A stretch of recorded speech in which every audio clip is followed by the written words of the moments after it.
m'appelle Siméon Diédiou. Je suis étudiant doctorant sénégalais inscrit au Mali et je travaille sur un produit qui s'appelle le biochar, un produit de la carbonisation de toute matière organique. Donc moi j'utilise la coque d'arachide que j'ai carbonisée et que j'utilise dans mes travaux. Je l'utilise pour voir son impact sur les propriétés hydrodynamiques du sol, le mouvement de l'eau dans le sol, mais également de l'économie de l'eau à travers justement l'impact de ce même biochar.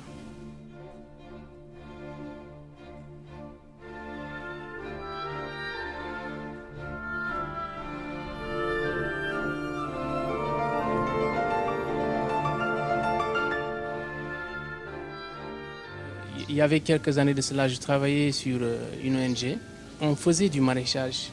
Donc je me suis rendu compte que à chaque fois qu'on allait sur le terrain, que les producteurs se plaignaient que tout ce qu'ils produisaient, ils mettaient dans l'eau. C'est-à-dire tout ce qu'ils gagnaient, ils prenaient encore pour payer l'eau. Cela m'a interpellé et je me disais pourquoi ne pas travailler sur des questions qui permettraient aux producteurs. Et j'ai pensé un peu à travailler sur les aspects de sol. Le constat que j'avais fait, c'est qu'ils arrosaient, tant que ce n'est pas mouillé, vraiment ils ne s'arrêtent pas. Dès qu'ils mettent l'eau, ça drainait assez rapidement. Donc je me suis dit, il fallait un produit qui permettrait de retenir cette eau-là dans le sol et qui permet à la plante de pouvoir en bénéficier. C'est ainsi que dans mes recherches, j'ai pu voir le biochar comme étant un produit qui non seulement permet de faire ce travail-là, mais également permet de lutter contre les changements climatiques justement en accumulant du carbone dans le sol. Et là, je travaille sur la tomate.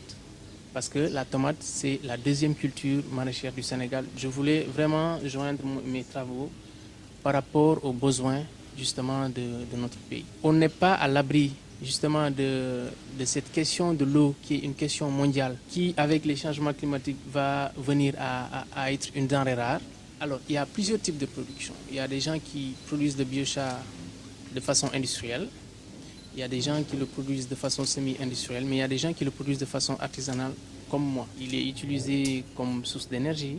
Moi, je l'utilise comme amendement. Je l'incorpore dans le sol parce que aussi, ça permet d'améliorer, disons, la rétention des éléments minéraux pour la plante. Je veux juste avancer un peu sur ma recherche. J'ai utilisé 3 doses d'irrigation. Une dose qui est utilisée par les producteurs, une dose diminuée à 75% et une dose diminuée à 50%. Les résultats de la première année ont montré déjà une tendance qui disait que quand on diminuait, on avait des résultats à peu près similaires à là où on n'a pas mis du biochar du tout, mais qu'on a une dose, disons, entière. Quand j'ai continué l'expérimentation lors de la deuxième année, je me suis rendu compte que même quand on mettait les plus faibles doses, on avait des rendements beaucoup plus importants que quand on a les plus grosses doses, mais sans biochar. Donc ça déjà, c'est un résultat assez important.